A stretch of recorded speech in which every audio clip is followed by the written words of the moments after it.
अस्सलाम वालेकुम students. Previous class में हमने कुछ कॉन्सेप्ट किए थे कॉम्प्लेक्स नंबर से रिलेटेड और हमने पोलर फॉर्म भी देखी थी। तो पोलर फॉर्म हमारे पास थी जी, ये देखिए जरा, ये थी जी हमारे पास polar form z is equal to r into cos theta plus iota theta, है ना।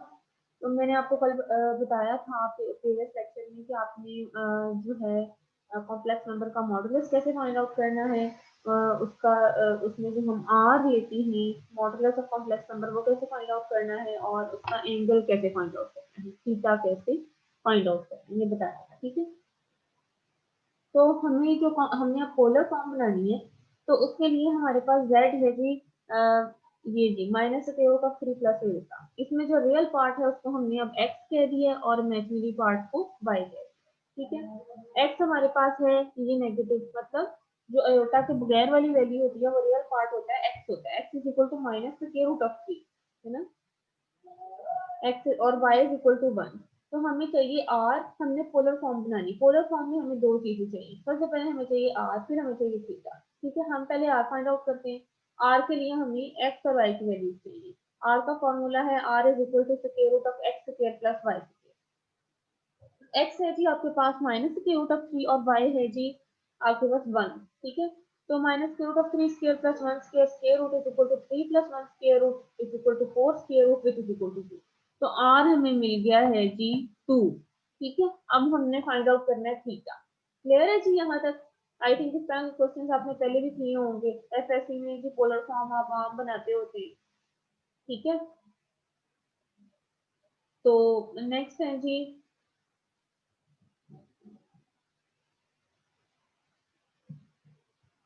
नेक्स्ट है थीटा।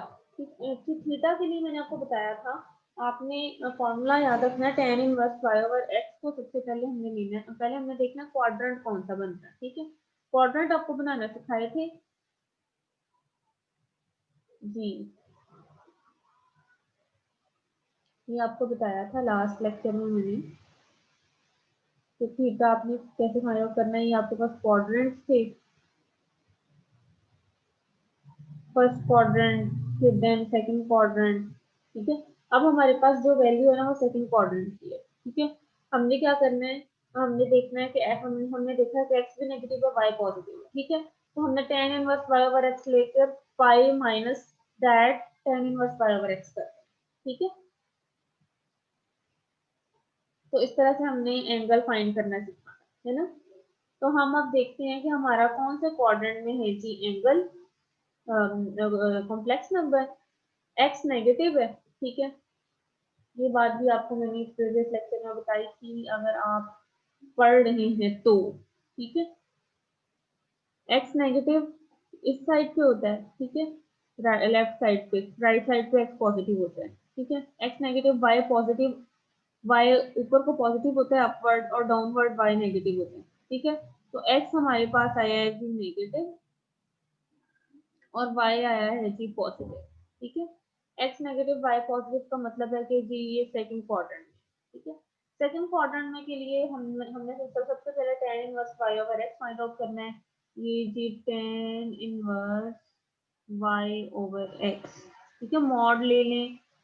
ठीक है, मैंने वैसे मॉड में लिया होगा यहाँ पर। ठीक है, तो tan inverse y over x mod ले लें तो नेगेटिव वैसे पॉजिटिव हो जाता है। ठीक है, तो इसको पॉजिटिव के फॉर्म में लिखा होगा tan inverse 1 over square root of 3। अब हमें पता है कि जो हमारे पास ये वैल्यूज होती हैं tan inverse 1 over 3 square root की, वो किस पे आती है 30 डिग्री पे, और 30 डिग्री किसके बराबर होता है पाई बाय 6। ठीक है, तो इसका मतलब है tan inverse 1 over 3 square root is equal to pi by 6। अब फॉर्मूला हमने क्या पढ़ा था, हमने फॉर्मूला ये पढ़ा था कि हमने क्या करना है, पाई में से माइनस कर देना है वो जो हमारे पास एंगल आएगा। अब हमारे पास आया कि पाई बाय 6, यही काम हमने इधर किया। ठीक है, pi minus pi by 6 is equal to 5 pi by 6। तो ये इजी से क्वेश्चन है, इसमें आपने करना ये है कि सबसे पहले आपने आर फाइंड आउट करना है और उसके बाद आपने जो है वो थीटा फाइंड आउट करना है। ठीक है, ये आपने क्या किया जी, आर फाइंड आउट किया एंड देन आपने थीटा फाइंड आउट किया। फिर आपने क्या करना है, इस इक्वेशन नंबर 1 है जो इसमें पुट कर देना है, इसी को हम कहते हैं ना कि ये पोलर फॉर्म है कॉम्प्लेक्स नंबर की। अब आपने करना है कि इसमें put values of r and theta in 1 that is equal to r की जगह हमने 2 लिखा और थीटा की जगह 5 पाई/6। तो कॉस और साइन को इकट्ठा करके हम सिस भी लिख देते हैं, that is equal to 2 cis 5 पाई/6। देन सेकंड क्वेश्चन है, सेकंड क्वेश्चन में माइनस ही उठा दिया है, ठीक है, मतलब इमेजिनरी पार्ट है, रियल नहीं है, रियल यहाँ पर 0 है, x 0 है, y -1 है, ठीक है। हम मैंने आपको बात बताई थी कि आपके पास जब इस तरह से होगा ना कि इसको लिख लेते हैं ऐसे, ये आपके पास भी नेगेटिव y एक्सिस होता है, ठीक है। अब आप ये लाइन चाहे ना लिखें, आप ये लिखें कि जी z lies on negative y axis, ठीक है। ये प्रीवियस लेक्चर में मैंने आपको बताया था कि नेगेटिव y एक्सिस पे जब कोई कॉम्प्लेक्स नंबर z आ जाएगा तो हमने इसमें थीटा क्या ली थी, ठीक है। हमने याद किया था, मैंने आपको कहा था याद कर लेना कि जब नेगेटिव y एक्सिस हमें कैसे पता चला, ये जी y की नेगेटिव वैल्यू और x की है ही नहीं, तो y जो नेगेटिव है डाउनवर्ड ही होता है ना, ठीक है। तो डाउनवर्ड जो है इस तरफ ऐसे, ठीक है। अब आपको क्लियर ड्राइंग को थोड़ा क्लियर कर दूं, हाँ जी, ऐसे ये डाउनवर्ड आपके पास y एक्सिस होता है, ठीक है। तो y की नेगेटिव वैल्यू तो मतलब कि ये y एक्सिस पे है, y एक्सिस पे x की वैल्यू तो नहीं ना हो सकती, ठीक है। तो अब जी y एक्सिस पे हमने याद किया था कि थीटा हमने लेना है नेगेटिव y एक्सिस पे, थीटा इज इक्वल टू -π/2। यहाँ आपने लिख लेना जो मैंने पहले लिखा है, z lies on negative y axis, ठीक है। अब आपने r और थीटा की वैल्यूज पुट करनी है। r है जी यहाँ पर क्या बन गया, x के प्लस y के स्क्वायर रूट, r बन गया 1 और थीटा बन गया जी -π/2। आसान सा काम है, ठीक है। z is equal to cis of -π/2, ये आपके पास पोलर फॉर्म बन गई है जी। तो नेक्स्ट है क्वेश्चन नंबर 3। इसमें भी हमने कॉम्प्लेक्स नंबर लिया है, पोलर फॉर्म है, z is equal to r into cos theta plus iota sine theta. x की वैल्यू नेगेटिव है, y की भी नेगेटिव है, तो कहाँ पे x की और y की नेगेटिव होती है, थर्ड क्वाड्रेंट में, ठीक है। r की वैल्यू फाइंड आउट कर लेंगे फॉर्मूला लगाकर, फिर हमने थर्ड क्वाड्रेंट का हिसाब से फॉर्मूला लगाना है। पहले हमने simple tan inverse y over x find out कर लेंगे, तो tan inverse y over x क्या हो जाएगा, tan इनवर्स के रूट ऑफ 3 होता है 60 डिग्री का, 60 डिग्री बराबर होता है कि π/3, ठीक है। नेक्स्ट है जी थीटा। अब हमने कैसे फाइंड करना है, थर्ड क्वाड्रेंट में इसका फॉर्मूला होता है कि -π प्लस π/3, प्रीवियस लेक्चर में याद कराया था। तो -2π/3 put values of r and theta, r और थीटा की वैल्यूज पुट करेंगे तो 2 6 -2π/3 आ। इसी तरह क्वेश्चन नंबर 4 है, ये आपने करना है। फिर इस तरह से क्वेश्चन नंबर 5 है, ये आपके पास दो नंबर मल्टीप्लाई हो रहे हैं, इनको आप मल्टीप्लाई कर दो, आपको एक कॉम्प्लेक्स नंबर मिल जाएगा। ये y की वैल्यू दे रहा है पॉजिटिव, इसका मतलब है ये पॉजिटिव y एक्सिस पे, और पॉजिटिव y एक्सिस पे आप थीटा क्या लेते हैं, π/2। यहाँ आपने लिख लेना है, जहाँ पे एक वैल्यू 0 हो जाए ना तो आपने वहां पर फिर ऐसे नहीं लिखना, आपने वहां पर आपने जी वहां लिख देना है, ऐसे रहने देना, यहाँ पे लिख देना है कि z lies on positive y axis, ठीक है, इस तरह से। उसके बाद जी आपके पास आ जाता है, क्लियर कर देते हैं जी। तो r की वैल्यू आपने पुट की और थीटा की वैल्यू पुट की, 4 इंटू कॉस π/2 प्लस होता साइन π/2 इज इक्वल टू 4 6 π/2, ठीक है। तो नेक्स्ट है जी हमारे पास क्या बन जाता है, अब क्वेश्चन नंबर 6 है। क्वेश्चन नंबर 6 में ये डिवीजन की फॉर्म में, यहाँ मल्टीप्लिकेशन की फॉर्म में था ना, मल्टीप्लिकेशन मैंने आपको सिखाई थी कैसे करनी है सबसे पहले लेक्चर में, है ना। और दूसरे में हमने क्या सीखा था, डिवीजन सीखी थी। सबसे पहले लेक्चर में हमने मल्टीप्लिकेशन डिवीजन सीखी थी कैसे करनी है, ठीक है। तो ये आपके पास एक कॉम्प्लेक्स नंबर है, आपने करना ये है कि आपके पास जो डिनोमिनेटर में कॉम्प्लेक्स नंबर है उसका आपने कॉन्जुगेट लेने, कॉन्जुगेट लेना भी सीखा था कैसे लेते हैं।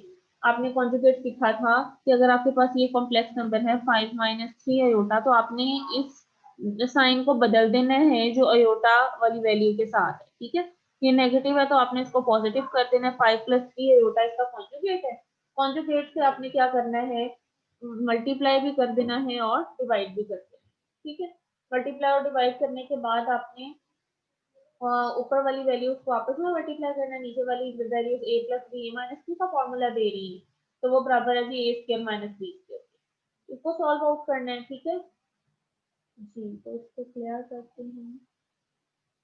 हाँ जी।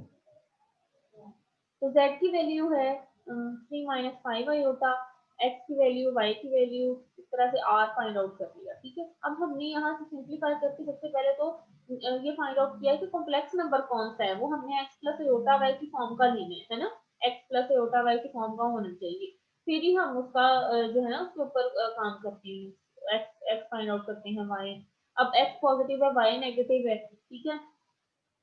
यहाँ पे स्क्वायर ले लिए, r is equal to x square plus y square. x positive y negative आपके पास होता है कि फोर्थ क्वाड्रेंट में। फोर्थ क्वाड्रेंट में हमने पढ़ा था tan inverse y over x minus tan inverse y over x है वो फॉर्म बन जाती है, इसको tan इनवर्स माइनस 5/3 भी लिख सकते हैं। यहाँ y की वैल्यू -5 है और x की वैल्यू 3 है, ठीक है। चौथे क्वाड्रेंट में नेगेटिव का साइन आता है ना साथ, ठीक है, तो हमने इसको अंदर लिख दिया। अच्छा जी, अब that is equal to r into cos theta plus होता sin थीटा। r की वैल्यू स्क्वायर रूट ऑफ 34 फिर tan इनवर्स ये है cos है जी। cos और sin को जब इकट्ठा लिखेंगे फिर हमने फिर किया, ठीक है। तो z की वैल्यू आपके पास आ गई, क्लियर है जी। नेक्स्ट है जी, आपने फाइंड आउट करना है express the given complex number in the Cartesian form. Cartesian form में कैसे लिखना है कि पहले हमें कार्टेशियन फॉर्म दी गई होती थी ये इस तरह, ठीक है, इसको कार्टेशियन फॉर्म कहते हैं जो x प्लस आयोटा y की फॉर्म की है, ठीक है। तो जो कार्टेशियन फॉर्म है इस फॉर्म को हमने कन्वर्ट किया था पोलर फॉर्म में। अब हमें पोलर फॉर्म दे दी गई है और हमें कहा गया है कि इसको कार्टेशियन फॉर्म में आपने कन्वर्ट करना है, ठीक है। तो 2 6 5/6 क्या हो जाएगा, 2 into 6 को हम cos प्लस साइन करके लिखते हैं और एंगल वही वाला आ जाता है दोनों में भी यहाँ होता है, ठीक है। cos 5/6 प्लस होता है sin 5/6। अब जी cos 30 डिग्री पे स्क्वायर रूट ऑफ 3/2 होता है और sin 30 डिग्री पे 1/2 होता है, इसका एलसीएम लेके सिंप्लीफाई करना है। इजी सा काम है, कार्टेशियन फॉर्म आ। 10 जी 5 6 3 π/4 है, 5 into cos 3 π/4 प्लस होता है sin 3 π/4, ठीक है। तो इस एंगल पे हमारे पास cos की वैल्यू, अगर आपको डिग्री में याद है आप इसको डिग्री में कन्वर्ट करके सोच सकते हैं। इसको 180 डिग्री ओवर 5 से मल्टीप्लाई करें तो आपके पास cos ऑफ एंगल आ जाएगा, sin ऑफ एंगल, उसको आप इजीली कैलकुलेटर से भी कर सकते हैं, ठीक है। लेकिन वैसे याद रखें वैल्यूज तो ज्यादा अच्छी बात है, टेबल्स को अच्छी तरह याद करें, ठीक है। तो 5 into -1 over square root of 2 plus iota over square root of 2, तो 5 into दिस हमारे पास की वैल्यू आ गई। नेक्स्ट है क्वेश्चन नंबर 9, इसमें भी यही काम किया है, एंगल ले लिया है, ठीक है। अब आप ना एक काम करें, आपको आपको पता होना चाहिए कि 0 से 90 के दरमियान हमारे पास जो होते हैं ना एक 90 के आगे वही सेम वैल्यू रिपीट हो रही है, ठीक है। तो कैलकुलेटर उनको किस तरह की वैल्यू देता है, तो अब आप कैलकुलेटर को रेडियन में करके 7 π/6 फाइंड आउट करें ना। फॉर एग्जांपल मैं करके आपको बताती हूँ। अब मैं यहाँ पे कर रही हूँ, आपको बताऊंगी और आपने अपने कैलकुलेटर पे करके देखना है, ठीक है। तो जी अब कैलकुलेटर रेडियन में कर लिया है। रेडियन में करने के बाद हमने फाइंड आउट किया है cos 7 π/6। तो ये वैल्यू आपको देता है -√3/2। अगर आपको डेसिमल में मिल रही है, अब आप अपने कैलकुलेटर को मैथ वाले मोड पे कर लेंगे ना, तो मैथ वाले मोड पे करके वो आपको फ्रैक्शन में वैल्यू दिखाएगा, ठीक है। तो अगर फ्रैक्शन में नहीं दिखा रहा तो आप मैथ वाले में कर लें, और अगर वैसे भी आपको डेसिमल में मिल रही है तो -0.866 आ रही है, ठीक है। तो 0.866 जब आती है वैल्यू तो वो होती है जी स्क्वायर रूट ऑफ 3/2 की। क्लियर है जी। तो नेक्स्ट है जी साइन 7 π/6, इसको आपने इसी तरह कैलकुलेटर को रेडियन में करना है और मोड जो अपना मैथ पे लेके जाना है, तो आपके पास फ्रैक्शन में जवाब आएगा इसका साइन 7 π/6 का, ठीक है। इसको आपने सिंप्लीफाई करके जी जी इसकी कार्टेशियन फॉर्म बना ली है। नेक्स्ट क्वेश्चन नंबर 10 है 5 6 π/3, ये 5 और 5 6 π/2, ये आपकी जो मैंने आपको फर्स्ट डे बुक बताई थी ना मेथड की, SM यूसुफ की और मोहम्मद अमीन की, ठीक है। उसकी बुक में जो है आपके पास क्वेश्चन नंबर 10 ये है, हम वहां से एक्सरसाइज नंबर 1.1 कर रहे हैं, ठीक है। और जी cos of pi by 3 minus pi by 2, अब आप इसमें करते ये हैं कि आपके पास ना जो नीचे वाला एंगल है ना उसको आप ऊपर ले जाते हैं, ये भी प्रॉपर्टी है। इसमें हम ये करते हैं कि ऊपर वाले एंगल में से नीचे वाले एंगल को माइनस कर देते हैं, तो पाई बाय 3 में से पाई बाय 3 माइनस पाई बाय 2, इसी तरह साइन वाले में पाई बाय 3 माइनस पाई बाय 2 होगा, ठीक है। ये जब सेम होंगे तब हमने ये काम करना है कि पाई बाय 3 है, पाई बाय 3 है, इसी तरह पाई बाय 2 है, तो हम उसको लिख लेंगे cos pi by 3 minus pi by 2 plus होता है sine pi by 3 minus pi by 2, फिर इसका एलसीएम लेके हमारे पास आ जाएगा cos of minus pi by 6 plus होता है sine of minus pi by 6, और ये वैल्यू आ जाएगी, ठीक है। आपका जो क्वेश्चन का आंसर है ना वो इस क्वेश्चन के हिसाब से बुक में दिया गया है, इसको भी सॉल्व कर दिया गया है, यानी तो यहाँ पर था जी 5 बाय 5 तो 5 कैंसिल हो गया था, तो यहाँ पर हम 5 बाय 2 करके सॉल्व कर रहे हैं, और इस हिसाब से फिर आपकी बुक में जो आंसर आता है वो ये, लेकिन इससे कोई फर्क नहीं पड़ता, जिस तरह का वो क्वेश्चन दिया गया होगा उस हिसाब से आपने सॉल्व करना है, ठीक है। ये ऐसे बस एक्स्ट्रा एक क्वेश्चन समझ लें।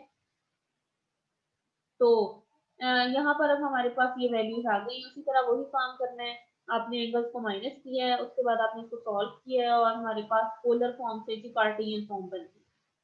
नेक्स्ट है कि जेड मॉडुलस आपने फाइंड करना है। हाँ, हमने तो एक कॉम्प्लेक्स नंबर का किया था, लेकिन कॉम्प्लेक्स नंबर में जब हमने जेड मॉडुलस फाइंड आउट करना है तो अगर 4 वैल्यूज है तो चारों वैल्यूज को आपने अलग-अलग मॉडुलस ले लेना है, ठीक है। फर्स्ट वाली पे, सेकंड वाली पे, थर्ड वाली पे, फोर्थ वाली पे, और मॉडुलस के बाद अब आपने सिंपल वो फॉर्मूला लगाना है जो आप x square plus y square के रूप वाला लगाते हैं, क्योंकि यहाँ पर एक्स की वैल्यू 0 है और वाई की -2 है, इधर पुट करते हैं।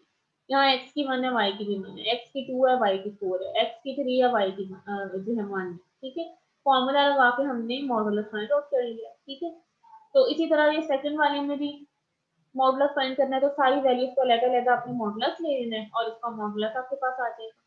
फिर जी क्वेश्चन नंबर 12 है, उसने कहा शो करें कि z is equal to a plus iota b real है if and only z is equal to z conjugate, कि अगर z और z कॉन्जुगेट बराबर हो जाएं तो ये z है जो रियल हमारे पास नंबर बन जाता है, ठीक है। और ये प्योर इमेजिनरी हो जाता है अगर z is equal to minus z conjugate हो। फर्स्ट पार्ट देखते हैं, z is equal to a plus iota b हमारे पास कोई भी कॉम्प्लेक्स नंबर हो तो उसका कॉन्जुगेट हम कैसे लेते हैं, हम साइन चेंज कर देते हैं, साइन चेंज करके क्या आ गया a माइनस एटा। अब भी हमने proof if and only if वाले को इस तरह करना होता है कि जो हमें दी होती है ना जो आपको स्टेटमेंट दी होती है आपने उसी को लेके चलना है। पहले आपने ये कहना है कि अगर z z कॉन्जुगेट के बराबर है ये खुद से ले लेना है और प्रूव ये करना है कि फिर z रियल होगा, फिर हमने कहना है कि z अगर रियल है तो फिर भी z is equal to z conjugate. If and only का मतलब है कि ये टू वे चलता है, अगर ये बात होल्ड करेगी तो ये भी करेगी और अगर ये करेगी तो ये भी करेगी, पहली वाली बात होल्ड करेगी तो दूसरी भी करेगी, दूसरी वाली करेगी तो पहली वाली भी करेगी, ठीक है। तो इसलिए हमने पहली वाली लेके फिर दूसरी वाली प्रूव करनी है, फिर दूसरी वाली लेके पहली वाली प्रूव करनी है, ठीक है। ये फर्स्ट वाले पार्ट की बात कर रही हूँ, ठीक है। तो यहाँ अब हमने लेना है कि z अगर z कॉन्जुगेट के बराबर है तो प्रूव करना है कि z रियल होना चाहिए, ठीक है। z is equal to z conjugate, z is equal to z conjugate जब पुट करेंगे तो z की वैल्यू और z कॉन्जुगेट की वैल्यू पुट कर दी, यहाँ से 2 iota b is equal to 0 आ गया। अब जो 2 iota है वो तो 0 ही ना होता, इसका मतलब है b 0 है, b को 0 हमने फर्स्ट वाली इक्वेशन में पुट कर देना है, तो हमारे पास क्या आ जाएगा, z is equal to a plus iota 0, z is equal to a का मतलब है कि z इज रियल, इसमें अयोटा की कोई वैल्यू ही नहीं है, अयोटा के साथ 0 बन रहा है ना, इसका मतलब है ये रियल वैल्यू, इसमें अयोटा नहीं इन्वॉल्व हो रहा। तो हमने क्या कहा था, हमने ये प्रूव करना है ना कि अगर z z कॉन्जुगेट के बराबर है तो फिर z रियल है, और अब हमने कहना है कि अगर z रियल है तो फिर z is equal to z conjugate होना चाहिए, ठीक है। तो यहाँ पर है जी अब कन्वर्सली इसको हम कहते हैं converse part, conversely since z is real, अब z रियल है तो z is equal to a। Real का मतलब है कोई भी नंबर a, कोई भी रियल वैल्यू बगैर अयोटा के, यहाँ पर अयोटा के साथ 0 यानी इमेजिनरी पार्ट 0।